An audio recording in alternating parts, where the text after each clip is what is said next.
Thank you very much for all of you in attendance today. It's a great day for LSU or the School of Music and the bands department. You know, a great deal of thanks to Del Moon and Mike Shepard for all they've done to make this event possible. It's past due, and we're now up on it, and it's about to happen. So without further ado, I introduce to you former Tiger bandsman Del Moon. I was a 1975 graduate, 3-year Tiger bandsman.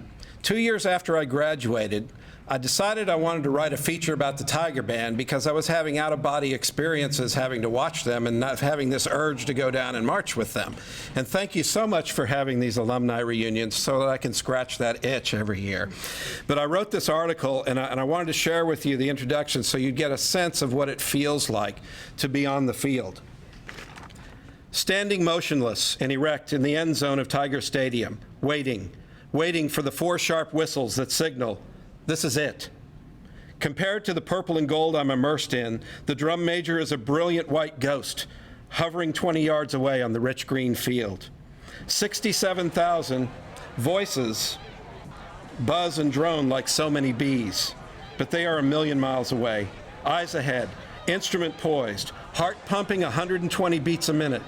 Hours of preparation have gone into this halftime show, and all I can think about is an irresistible itch on my forehead.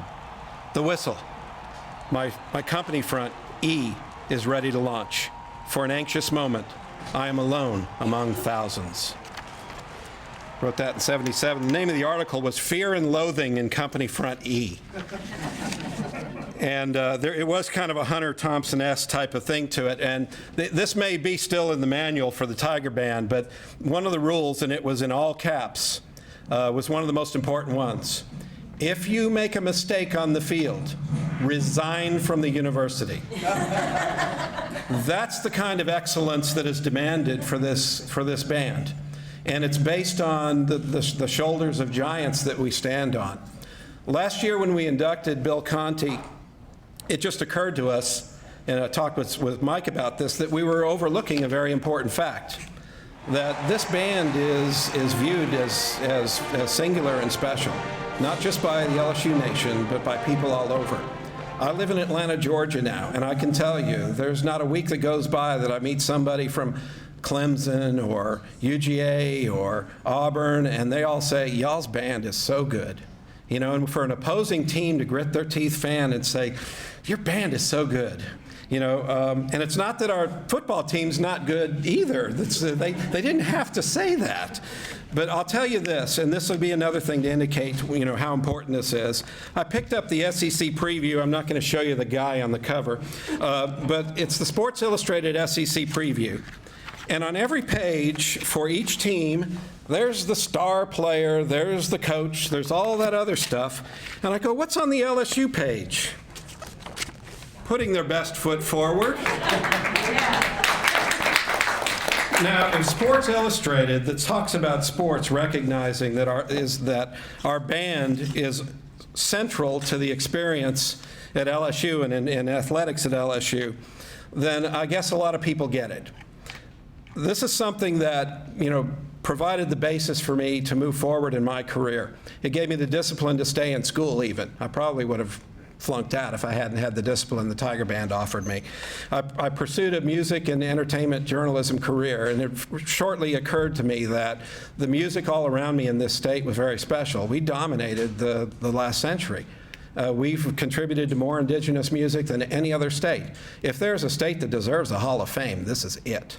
If there was nobody else doing it, well, I guess I'll try.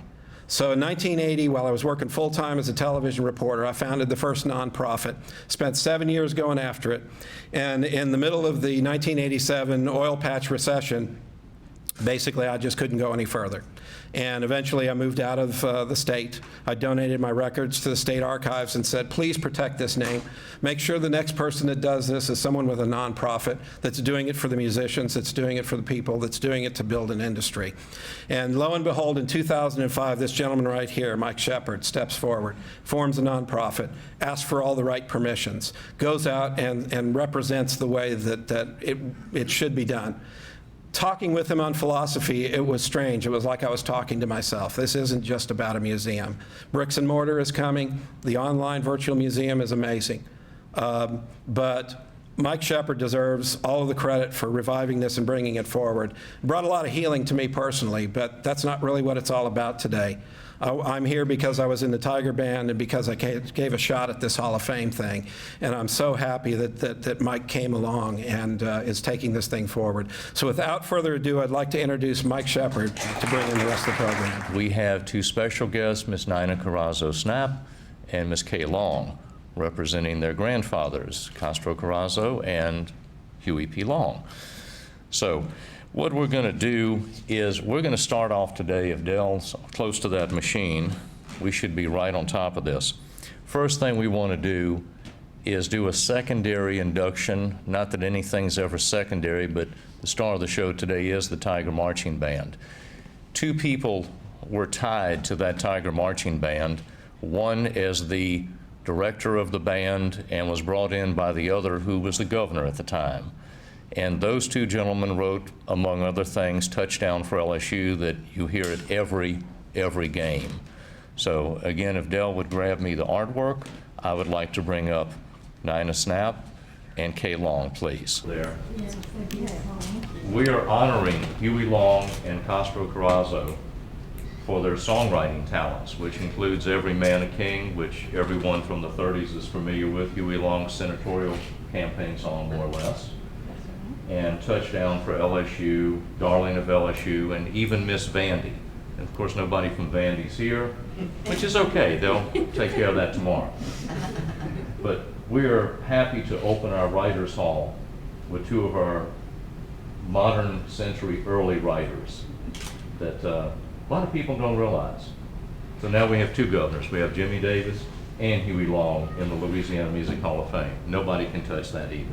Thank you, Mr. Shepard. Would y'all like to say anything? Well, I told you earlier. Go up here and talk to him. I know you don't, but you're I didn't welcome know to. anything about this. Mr. Shepard was sneaky about it. But I'm quite honored to receive this in behalf of my grandfather, and I'm sure he would be quite proud of it. And Mr. Moon is correct. Our Fighting Tiger Band is known all over. Mr. Wicks has carried on his tradition with a fine band. And people sometimes call me, hi, my name is Nina. Did you know my grandfather wrote the LSU fight song? So thanks to all of you, and God bless y'all.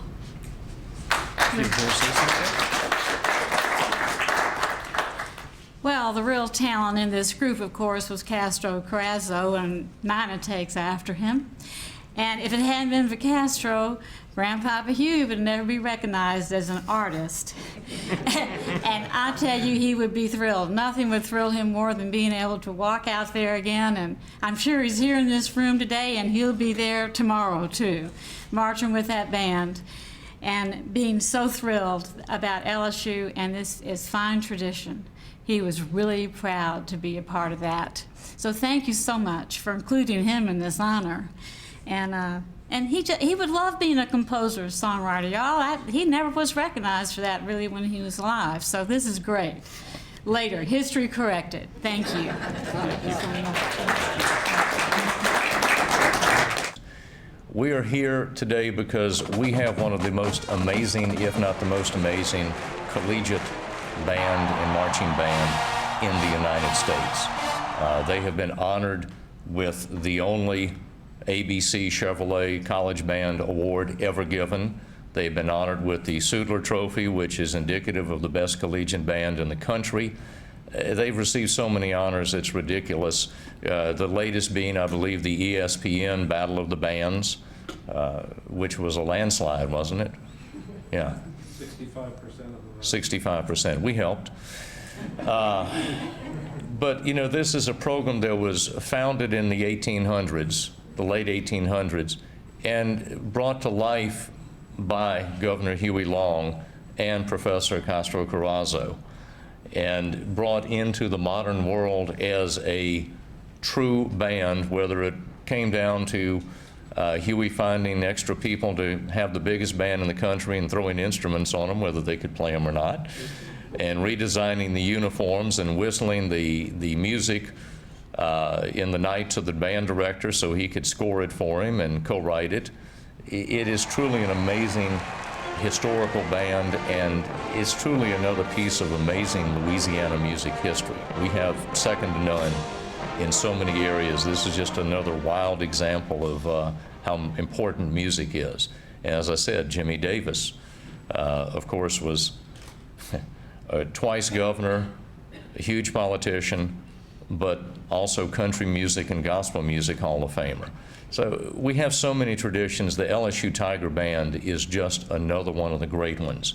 I'd like, if you would, Frank Wicks, Dr. Linda Morehouse, and Roy King, if y'all would come forward.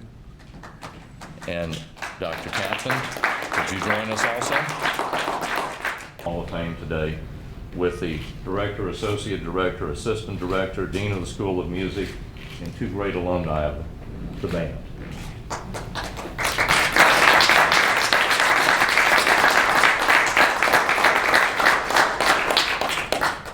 Ladies and gentlemen, this is a very unique and humbling honor because of all the great people who have been recognized in music in the state of Louisiana, in the Louisiana Music Hall of Fame.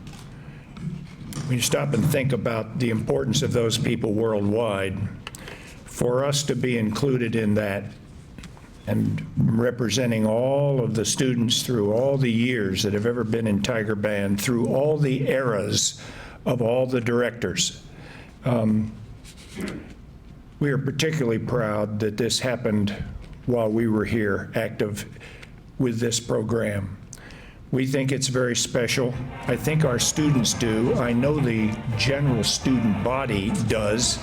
And our fans, all you have to do is stand in the street tomorrow or any other game, especially if the weather's nice, and see all those thousands of people who come to watch it, and many of whom don't even go to the game. The little children who are there with their parents and thrust up over top of the barricades so that they can take a look at the band, and then maybe one day they'll be in the band. We have people like these two here, Danielle Hardy and Rob Dowie, who are as fine representatives of this university as you are ever going to find, who give of their time tirelessly to help make the band what it is. One of the great things that's happened since Linda has really been in charge of the marching band with Roy is that she has allowed the students in the band to take ownership in the band and to make it better from their standpoint. I was kind of old school with that. I am old school. And when we made that change, it has been nothing but for the better. And very, very proud of that group when they step in the street tomorrow and when they go out on that field tomorrow night.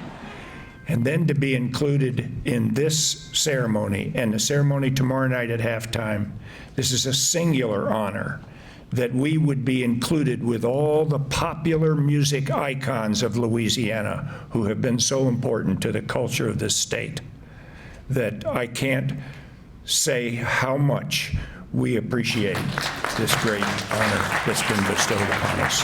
Thank you very much.